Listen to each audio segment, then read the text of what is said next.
In this video, I'm going to share with you the framework for my listing presentation so that you can recreate something that works for you and go in and start winning listing appointments. The reason I call this a framework and not really a presentation is because you're not necessarily presenting anything. You're definitely not bringing a slideshow or anything like that, or you're not memorizing a long script. This is just creating a pathway for you to gather information and give out information to the homeowners. Lets them know that you care and you're listening, and lets them know that you understand what's going on. The first step is going in and doing the home walkthrough. Now this should be pretty quick. You're just gonna go from room to room, check everything out, get a feel for the condition of the property, and you wanna take notes if there's anything that might need to be repaired or something like that. Once you're done with the walkthrough, the second step is connecting with the homeowner. You wanna sit down at the kitchen table or the dining room table or whatever, and just sit with them and talk and make small talk. Find something personal to connect over and create some kind of interpersonal connection there. You want to humanize yourself and just lower pressure and just have it be like two friends talking to each other.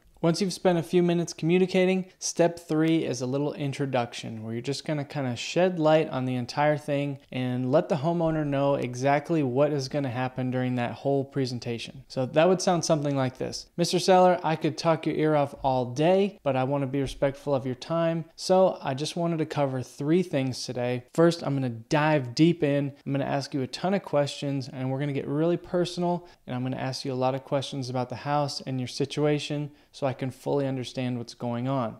Second thing we're going to do is run through all the numbers and I'll take you through my process. And then the last thing, we're just going to make a decision as to whether or not it makes sense for us to work together. Is that okay? If you do that in the beginning and just kind of lay out how everything is going to go, you take a lot of pressure off of you and the sellers so that you guys can just communicate and you can do what you need to do. Step 4 is going to be gathering information.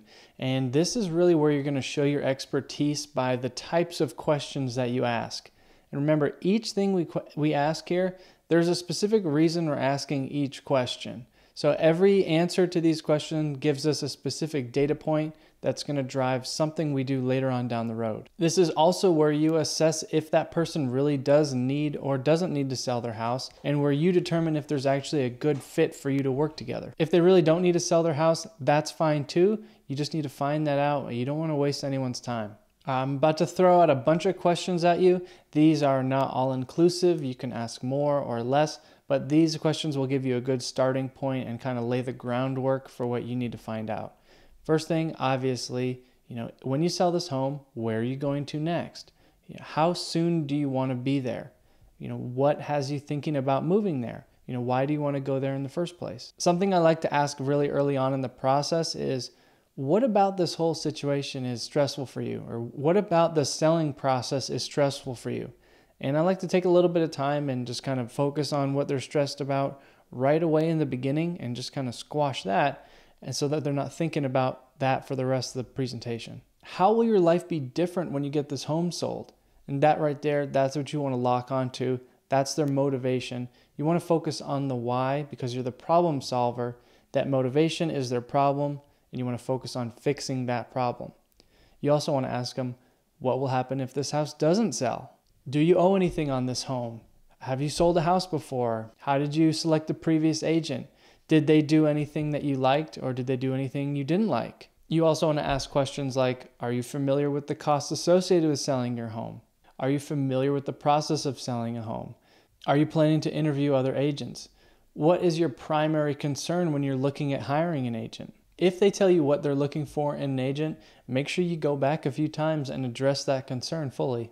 Once you're done with all your questions, you want to transition into step 5 by saying something like this. Mr. Seller, I have prepared a little market analysis for you, and I'd like to go through all the numbers with you so that you get a full idea of what the market is doing right now. Is that fair? The first thing you want to touch on in step 5, which is the CMA, is just doing a little market snapshot. This doesn't need to be super complicated. Just make sure it at least has the average days on market for their price point. And then you can show them some other stats, like if the inventory is currently on the rise or if the inventory is currently falling right now. Then you want to go through the active, the pending, and the sold listings with the homeowner. When you're looking at the active listings, make sure you tell the sellers, hey, if we put the house on the market right now, this is what our competition is going to be. The active listings are the competition for right now, and we need to position ourselves in a way so that buyers find more value in buying your home than the competition. Just a little tidbit for you. If they ask about the home for sale right down the street and you have no idea what they're talking about, it's just a bad look, even if it's not a comp. What you want to do say is, yes, I do have that home. It's printed out. It's right here. It's not necessarily a comparable because it has an extra bedroom and an extra bathroom, but it definitely gives us a good reference point for the neighborhood. Next, you want to look at the pending listings, and you want to take those pending listings, see how long they sat on the market, and compare that days on market to the average days on market for the area. Then you can take those listings and say, Mr. Seller, this house was priced here and it was only on the market for 3 days before it got an offer and went under contract. On the other hand, you have this house here that sat on the market for 45 days before getting an offer. That lower days on market typically means the price was a little bit more competitive,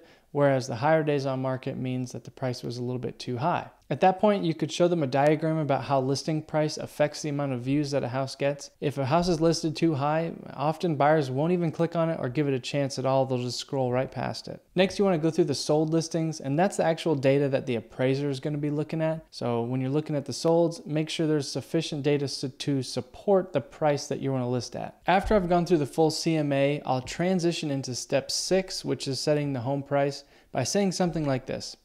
After reviewing all the data, what do you think would be a good price for your home? The reason that we're asking the question like that is because it puts the ball in their court and allows them to make the decision. Our job is to provide them with the data they need to make the smart choice. If you just come in and say, I want to list the house at this price, not only might you be wrong, but that might cost you the listing. In my head, I'll have a range of values of what I think makes sense. If the number they have in mind is too far off of my internal number, I know that I have not done a good enough job explaining all the market data. If you feel like what the seller wants to list the house for is still a little bit too high, what you can do is go right to the net sheet that you should have prepared and say, Mr. and Mrs. Seller, I understand that you want to get the most amount of money for your home because you have so much emotional and financial investment tied up in here. I'm just curious, if we were able to get your home sold and get you on the way to whatever the motivation was and have you walk away with this amount of money at the end of the day and show them that number on the net sheet, is that something you could live with? If you deliver it straight from the standpoint of the net sheet, they might fully agree because a lot of people tend to overestimate the cost of selling in their head. So if you actually show them the amount that they're going to walk away with and they're happy with that, well, then it doesn't really matter too much what the original list price is. If you stay focused on the number that's on the net sheet, you might be able to navigate completely around that whole list price objection. Another big question you want to ask them here is, are they willing to lower the price in case we get to that average days on market and haven't received any offers yet? Remember, it's your job to get the house sold, so you need to do what it takes to make that happen. Now, step 7 is just going through the net sheet with the sellers. It's just showing, hey, if you sell the house at this price, these are going to be your costs, and this is what you're going to walk away with at the end. You need to make sure they are fully aware of all the costs involved and about how much money they're going to walk away with. I've got a lot of feedback from people that said their previous agent didn't do that with them, and when they sold their house, they had no idea what was going to happen, didn't know what the expenses were going to be, and they felt like they were a little bit taken advantage of. If you've made it past the net sheet in step 7, there's a good chance that you are 90% of the way home. And step 8 is when I just walk the sellers through the entire selling process. I let them know how things are going to go before pictures. We talk about if they need to do any updates or any repairs. We talk about the pictures and building out the listing. And then I discuss with them the showing process and ask them how they want the house to be shown. The things that you want to find out are, when do they want to do showings? Is there time restrictions? Like, do they not want to do showings past 7 p.m.? Are they open to doing a short notice showing with 1 or 2 hours of lead up time, or do they need a minimum of 24 hours notification before they're ready? These are the things you want to find out now to minimize stress later on down the road. Then I'll walk them through the process of accepting an offer and how all that works, and we'll go into the inspection period and let them know that there's a possibility the house might go back on the market should anything happen in the inspection period. Talk about possible outcomes after the inspection period if the buyers find something they don't like. Then I'll talk with them about the appraisal process and let them know what happens if the appraisal comes in low and what options we have moving forward from there. Then I move on to step 9, which is asking the sellers if they have any questions for me and making sure that I've fully answered all of the concerns and questions that they have. Now we've made it to step 10, which is just closing. Here's some different ways you could close. After going through my program, do you have any problems hiring me as your real estate agent? Are there any issues that would prevent you from hiring me as your realtor and getting your house sold? Do you feel comfortable hiring me as your real estate agent?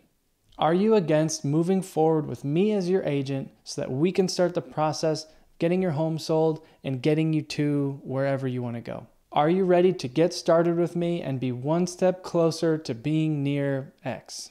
There's a million different ways to ask for the close. Just don't overthink it. Be confident and ask for it deliberately. If this video is helpful for you, make sure you press the thumbs up button.